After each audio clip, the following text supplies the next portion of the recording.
Welcome students. Today in this video we will discuss the fourth chapter of class 11th accountancy, process and basis of accounting. In our previous video we have already discussed the process of accounting. Now we will discuss the basis of accounting. What are the basis of accounting? The main objective of accounting is to find out the profit and loss and financial position of the business enterprises, and there are two methods to find this profit and loss and financial position: cash basis and accrual basis. Means transactions को record करने के दो तरीके हो सकते हैं, दो method हो सकते हैं जिसके थ्रू हम ट्रांजेक्शन्स को अकाउंट्स में रिकॉर्ड कर सकते हैं और profit and loss and balance sheet को फाइनेंशियल पोजीशंस को पता कर सकते हैं, cash basis and accrual basis.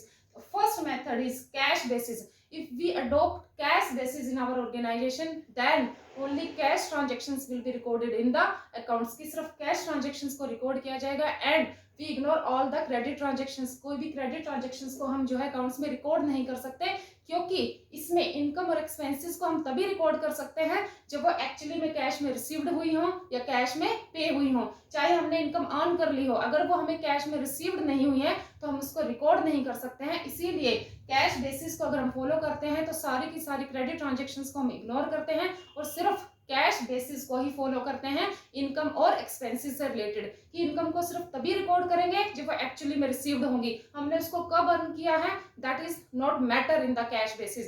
Similarly expenses को हम तब रिकॉर्ड करेंगे जब एक्चुअली में हम उनको पे करते हैं, चाहे हमने उसे किसी ईयर में वो ड्यू हो. ठीक है, तो कैश बेसिस क्या कहती है, we ignore all the credit transactions and only include the cash transaction in our accounts. इसीलिए जब हम इस बेस को फॉलो करते हैं तो prepaid expenses, outstanding expenses, accrued income, इन सबको शामिल नहीं करते हैं, सिर्फ कैश ट्रांजेक्शंस को शामिल करते हैं. So it is the cash basis. Now what are the advantages of cash basis?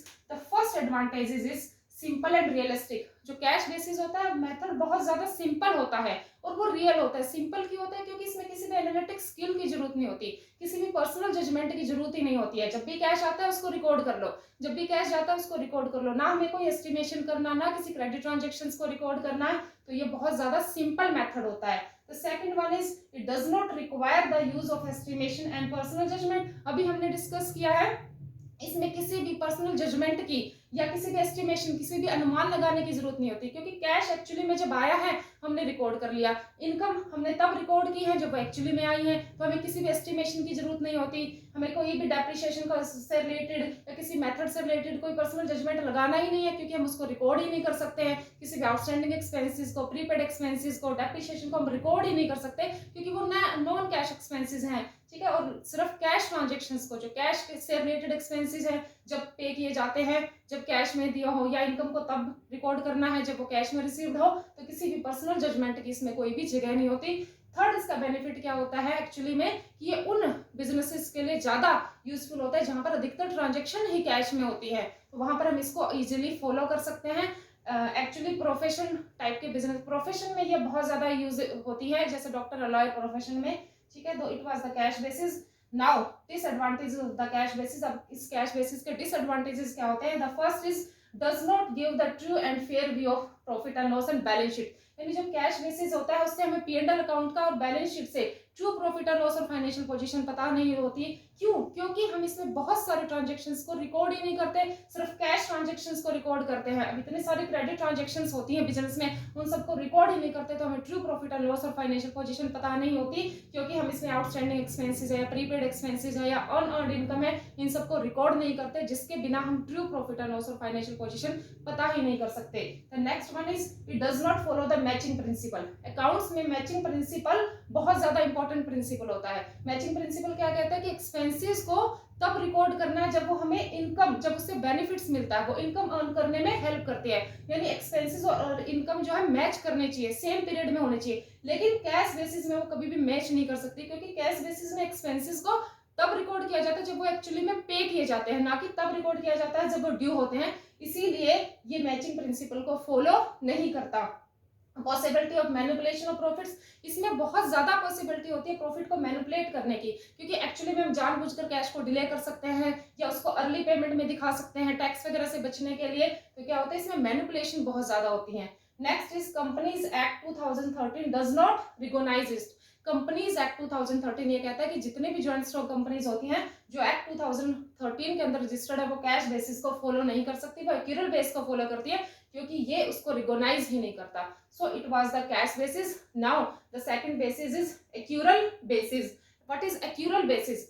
Under accrual basis, all the transactions are recorded. Firstly, cash and credit transactions. इसमें सभी transactions को record किया जाता है, चाहे वो कैश में हो या ना हो. So it follow the matching principle. यानी इसमें इनकम को कब रिकॉर्ड किया जाता है? जब हमने अर्न कर लिया, जब हमने उसको कमा लिया, irrespective of received or not. हमें इससे कोई मतलब नहीं है कि उससे कैश मिला या ना मिला. हमें सभी इनकम्स को तभी रिकॉर्ड करना है जो हमने अर्न कर ली.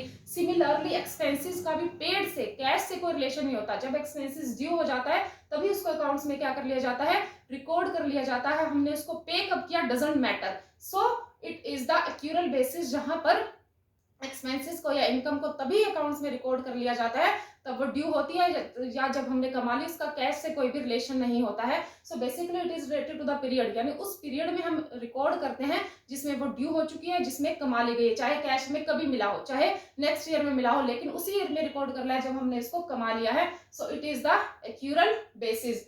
Now we'll discuss the advantages of the accrual basis. First, it disclose the true profit and loss and financial position. इसका first advantages क्या है?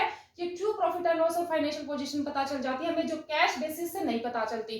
क्योंकि एक्यूरल बेसिस में हम किसी भी ट्रांजेक्शन्स को इग्नोर नहीं करते. उसमें हम कैश और क्रेडिट दोनों ही ट्रांजेक्शन्स को शामिल करते हैं. कोई भी ट्रांजेक्शन्स जो है रिकॉर्ड होने से रहते ही नहीं है. चाहे प्रीपेड एक्सपेंसेस हो, अनअर्न्ड इनकम हो, आउटस्टैंडिंग एक्सपेंसेस हो, हर एक ट्रांजेक्शंस को रिकॉर्ड किया जाता है. इसलिए प्रॉफिट एंड लॉस से हमें ट्रू पोजीशंस पता चलती है, फाइनेंशियल पोजीशंस भी हमें ट्रू पता चलती है, क्योंकि किसी भी ट्रांजेक्शंस को हम छोड़ते नहीं है.